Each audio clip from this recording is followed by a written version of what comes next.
I think a hero is someone who does something even though he's scared to do it, but he does it anyway. I was in the Navy 26 years. I retired from the Navy in '79 and have not been in a cockpit. I've been in airplanes. I've never sat in a cockpit of an airplane since then. I actually flew over 20. There was 20-something. Different models. But my favorite airplane was the T-28 flying formation. I just love formation, flying. I was never in an airplane until I got in the Navy. I went to college on a basketball scholarship to Northeast Missouri State in 1952. But when I got there, they didn't give me what they had promised.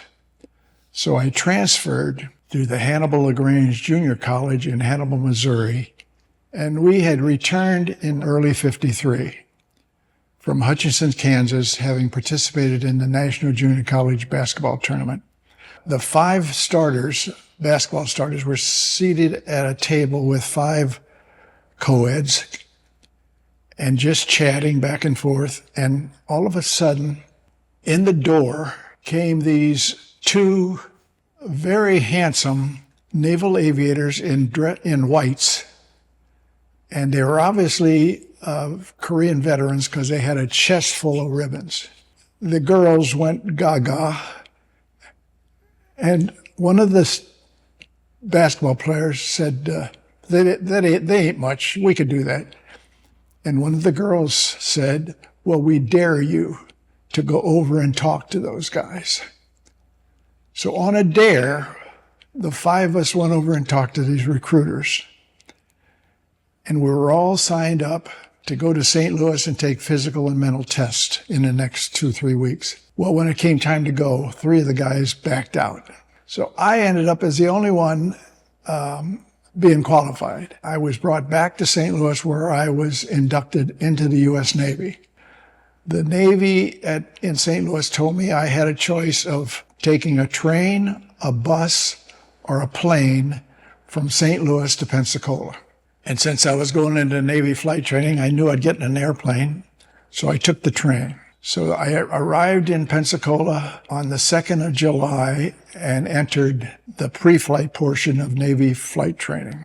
I was a Naval Aviation cadet, and that program was started, it was a continuation of a program they had in World War II, where they could get people into the air with less than a full college degree. So the Naval Aviation Cadet Program required you to have 2 years of college, and then you were eligible to go to flight training. But in addition to the Naval Aviation Cadets, we had officers going through flight training. We were both Naval Aviation Cadets, NAVCADs, and officers.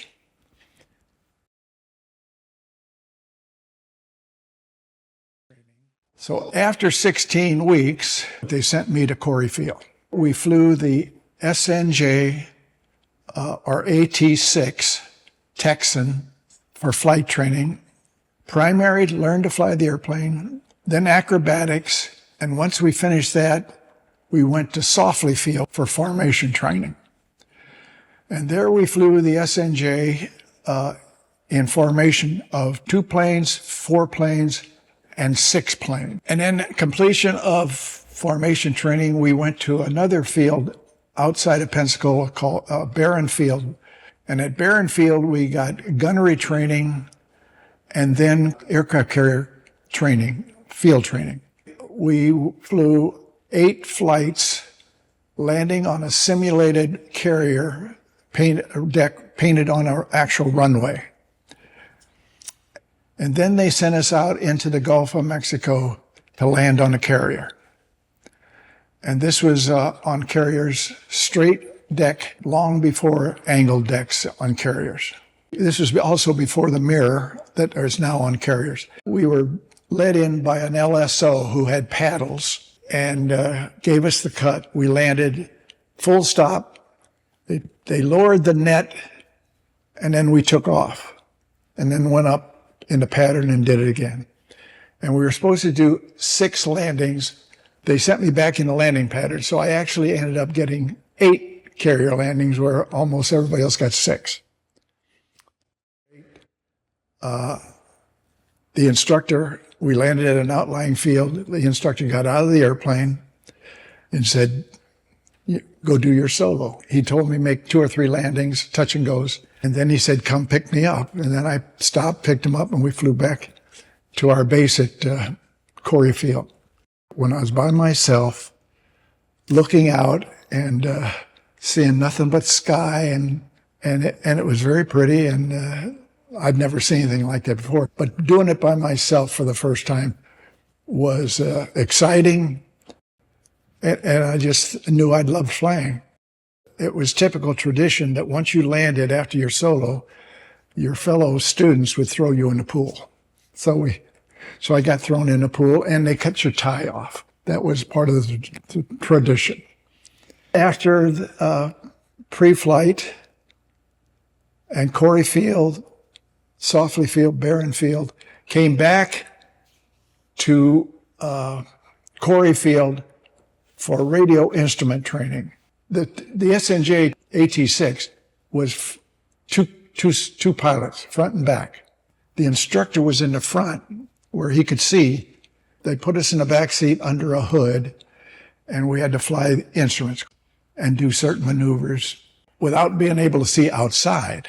And then when we finished, we went back to Corey Field and waited to see where we were going to be sent for advanced flight training. So when we got back to Corey Field to go to advanced training, every Friday they would take 5 students, both officers and nav cadets, and send them for what the Navy called all-jet training.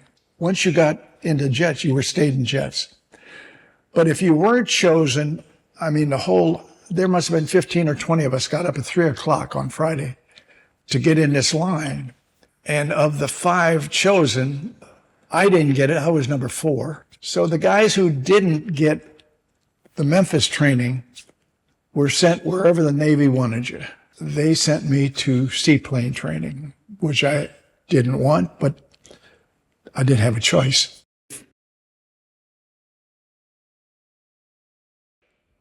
So they sent me to Corpus Christi in our flying and advanced training. First, in what was Navy SNB, but it was a 2-engine airplane, and I flew with an instructor for a few flights, and then we soloed in that airplane.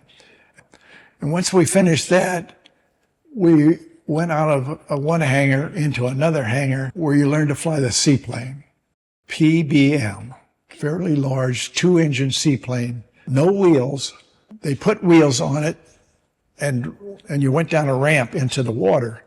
And then you would taxi out beyond, there was a seawall which kind of gave you some protected water. You went out, and that's where you did your takeoffs and landings.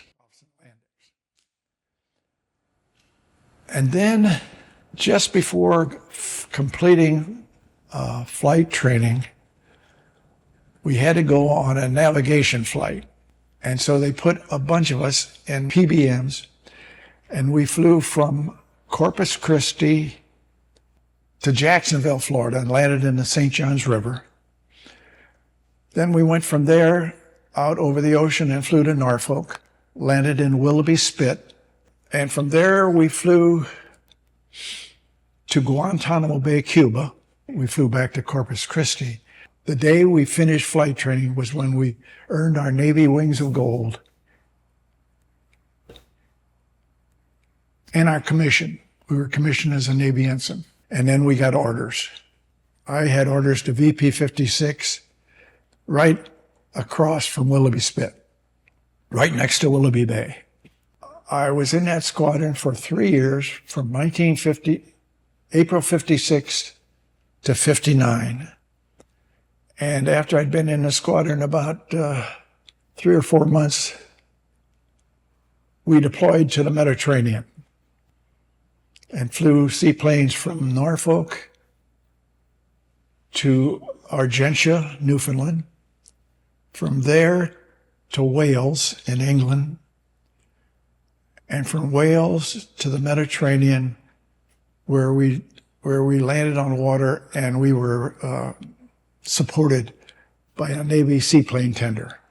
But if you weren't there, you were on a buoy out in the water. For 6 months, every third night, I was out on the buoy. We would anchor in some very interesting places and even landed at a designated spot in the Mediterranean, and up popped a submarine. And we went alongside, and this is all part of a design operation. We could actually get fuel aircraft fuel off of a submarine. One time we were in a place called Pollenza Bay, Italy. This is 1956. This happened to be the hotel that Prince Rainier and Grace Kelly were on their honeymoon. And we also spent the last, I'd say, week in some place in Toronto, Italy, I think. So eventually we got out of there and we left and flew back to Norfolk. I was deployed to the Philippines when we flew in Vietnam and Southeast Asia. And we flew out of a base in the Philippines called Sangley Point, and there were seaplanes there, in addition to the planes I was flying, the P-3s. So seaplanes were still there in 66. I think they lasted till about 70. And then there were no more seaplanes in the Navy, U.S. Anyway, we left there and deployed back, stopped at Gibraltar. Then from Gibraltar, we went to the Azores. And because it was now December, the admiral in Norfolk decided that to speed things up, the first 3 airplanes of our squadron would land in the Azores, and 3 crews from VP-44 from Norfolk had been flown out there, and they would get in our airplanes and take off immediately the same day and go to Bermuda.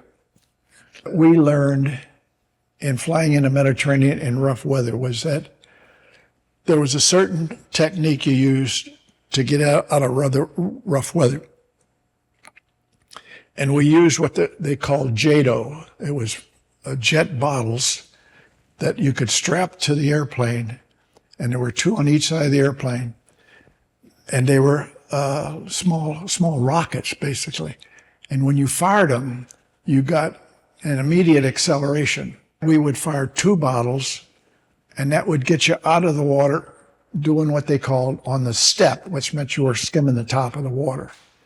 And then when you did that and the first 2 JADO bottles emptied, you fired the other 2.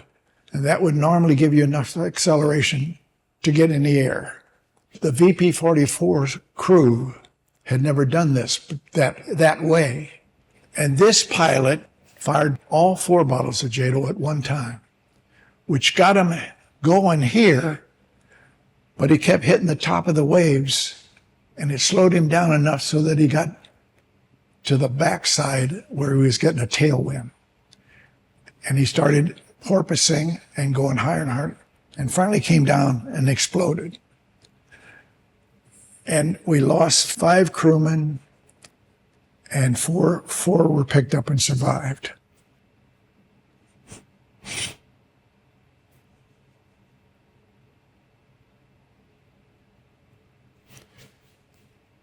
Which is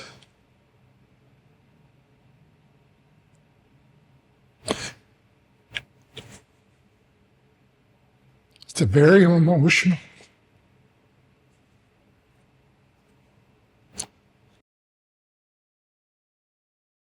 So we would be in the airplanes at like 4:30 and try to take off. And the weather was so bad, and the airplanes were heavily loaded because they had to fly from the Azores all the way to Bermuda. Airplanes would try to take off.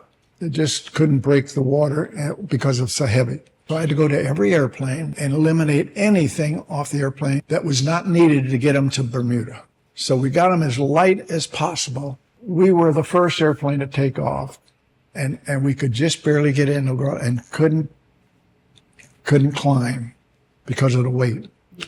And every airplane came that close, to crashing. I mean, because you're bouncing like this, you worried a little bit about whether you were going to end up like the one we lost. But we all 11 remaining aircraft made it to Bermuda. That's how I spent the remainder of my 2.5 more years. Well, in November of 58, living in Virginia Beach at the time, the two guys from my squadron, Bob Mendel and Pete Smith, met these two stewardesses and invited them to our place for our party. I was a flight attendant at the time, and my company went on strike, or the airlines went on strike. And so we had to go home or pay for our apartments, which we couldn't afford if we weren't working. So I came back to Norfolk and brought a roommate with me, and that's when I met Dale. One of the stewardesses was named Kathy, and one was named Terry. Kathy was about 5'7" or 5'8", long blonde hair, beautiful girl.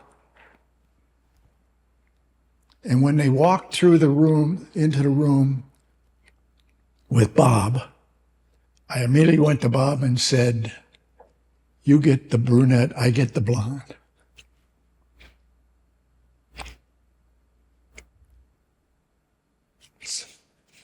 That was my introduction to Kathy. And I went out with her one time, I think. And when she left, I said, "She's out of my league. Never hear from her again." So about 2 weeks later, I picked up the phone. She said, "This is Kathy." And I said, "Wow, surprised to hear from you." And she said, "What are you doing?" And I said, "Nothing." I had dated other naval aviators because I lived in Norfolk and there were a lot of them there. But I liked him immediately. It was more a case of liking at first because he's very easy to like. So she said, "How about, meeting me?" I said, "Okay." And then I took Kathy out again and again. We got engaged. So we got married at the Chapel in the Woods on Naval Air Station Norfolk Chapel.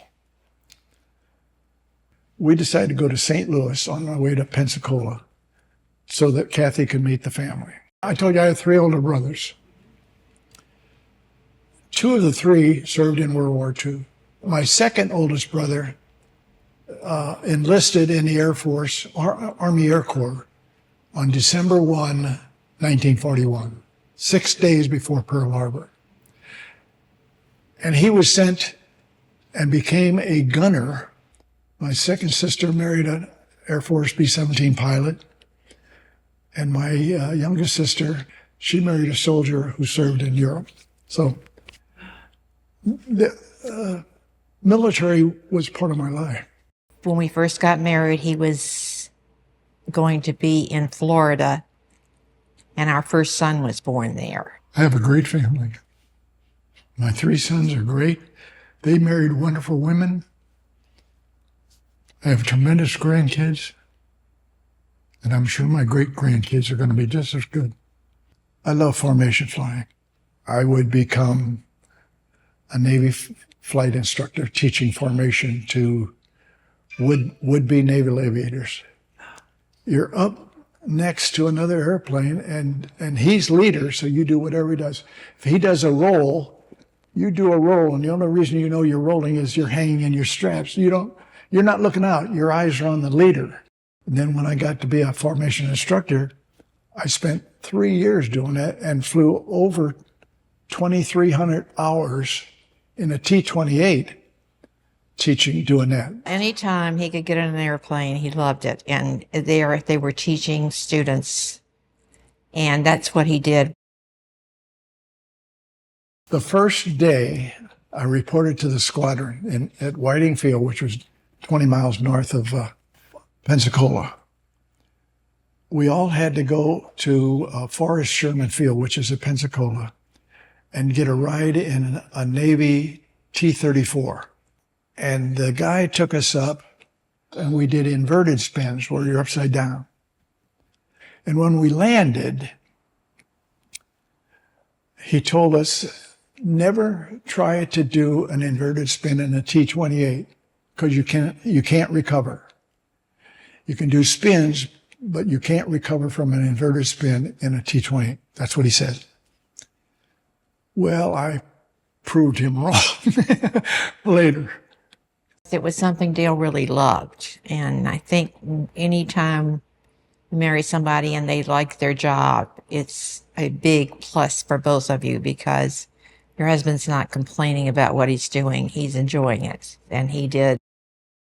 We would fly 2 and 3 flights a day with students. And in formation, each flight was about 2 hours. So you'd fly 6 hours during the day, and then you'd debrief and brief, between that. So you were there 8 or 9 hours. Then if you were scheduled to night fly, you'd just stay at the base and go night fly. You'd have an instructor orbiting at night. And the students, it was a navigation flight for them, learning to navigate at night. And all we did was stand up there with a notebook, and when they went by, they'd report their number, and we'd just check them. So when they left, the last airplane went by, we could go back. Well, one night I was doing this, and as I turned to go back to Whiting Field, and all of a sudden, the cockpit lights up like it was hit with lightning. Just scared me to death. And the next thing I know, the light's gone, and I can see the tail lights of another airplane. And then I hear this voice says, "Gotcha." And one of the guys in my squad had flown down behind me, flipped on his landing light, and I got so mad because it scared me so bad, I started to chase him. I was going to do the same thing to him. Only I started going in and out of clouds, and then I didn't know where he was. So then I'm slowed down a little bit, and I went into a thundercloud. And the next thing I know, this airplane is going up to 10,000 feet, then down to 2,000 or 5,000, then back up and down. And about the third time, it rolled me inverted. And now I'm in an inverted spin. And the first thing says, you can't get out of an inverted spin. So I'm already hitching up my harness, getting ready to jump out of this thing. And I passed like 8,000. I said, okay, when I get to 6, I'm out of here. Kept going. I'm doing every known correction for a spin that I can think of. Then I keep going down and down. Finally, I said, 5,000, I'm out of here. Well, I went screaming through 5. And then I said, okay, 3,000, that's it.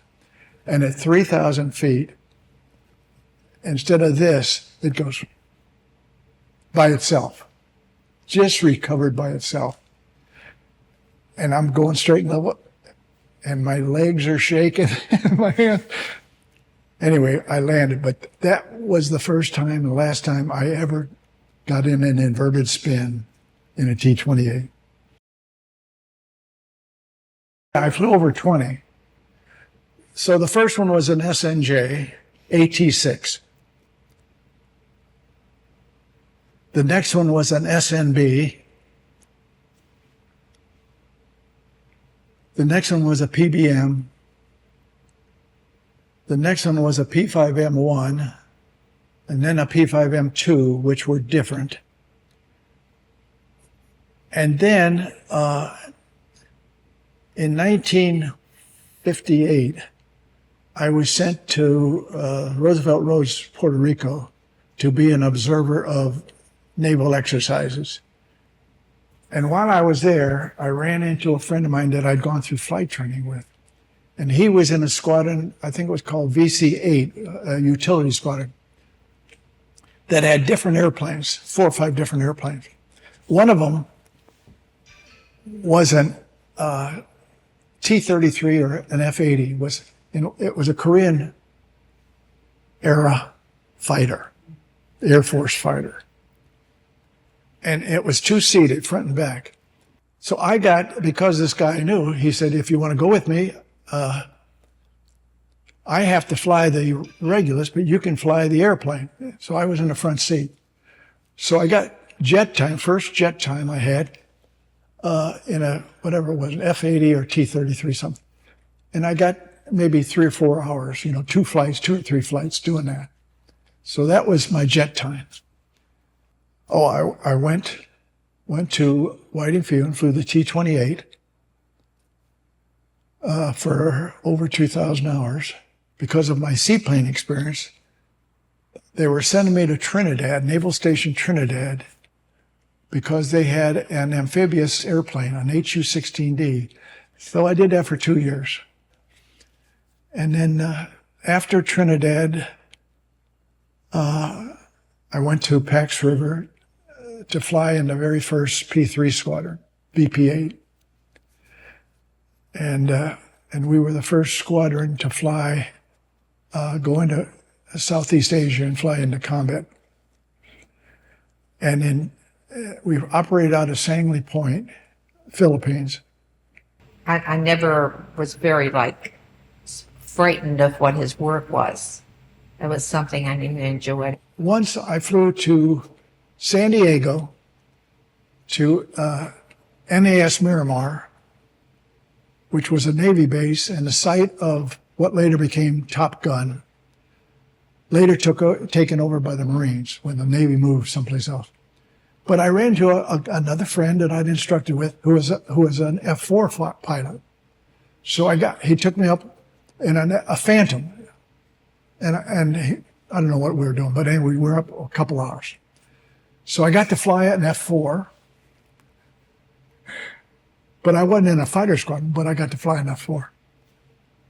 And then another time, another guy and I flew to Lemoore, which was near Monterey, and they had A4s. Again, this was 67 and 68.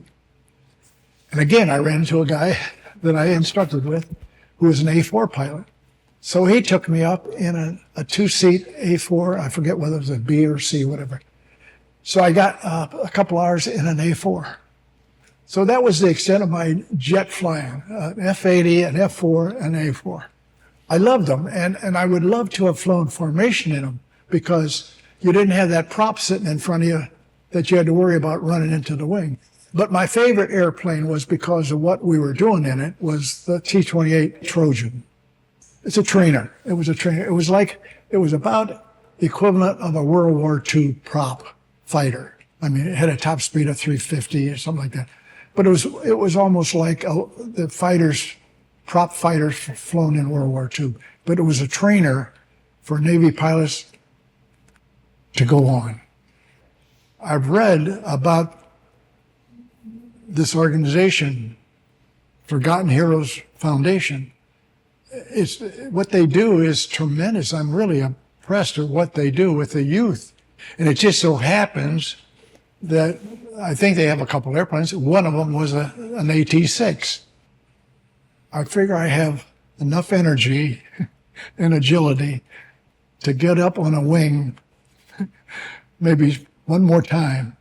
So I'd like to be, my last flight to be the famed airplane that I flew first. It's just, it'll just bring back some memories of the first airplane and the last airplane. Serving was not always a pleasure, but it was always a privilege. That's how I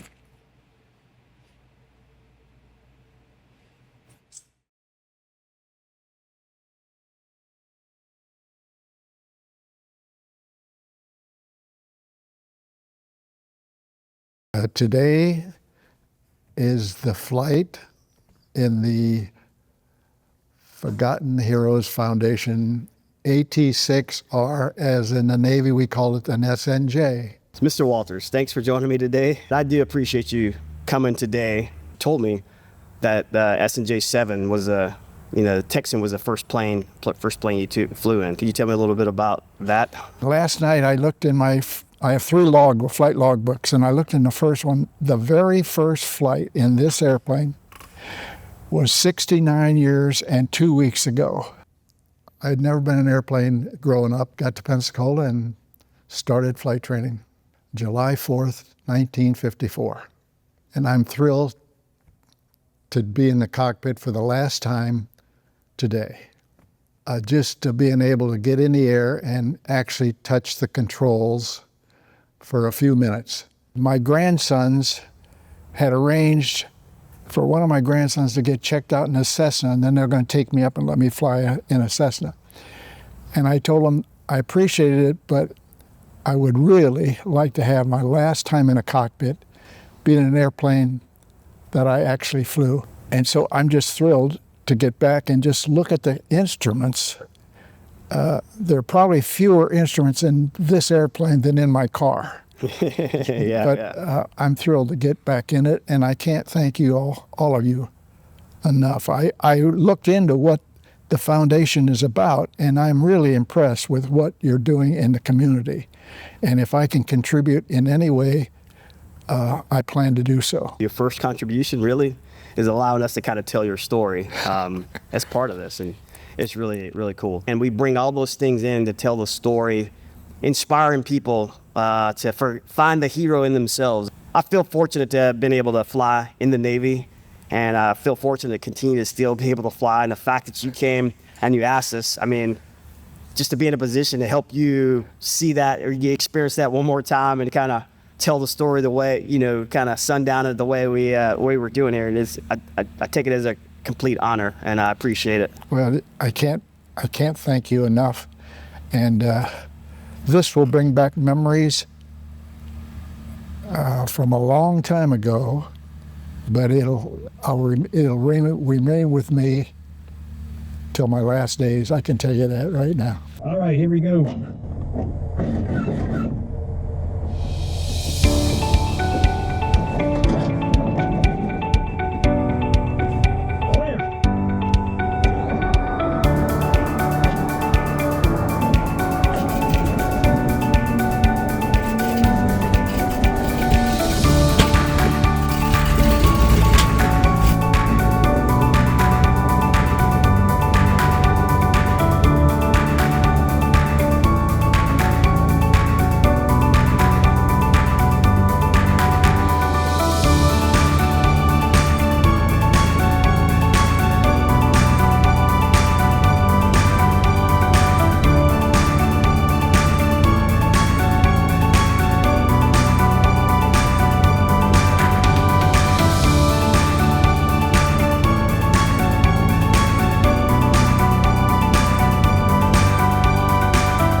Everybody I know that I talk to knows that I went flying last year.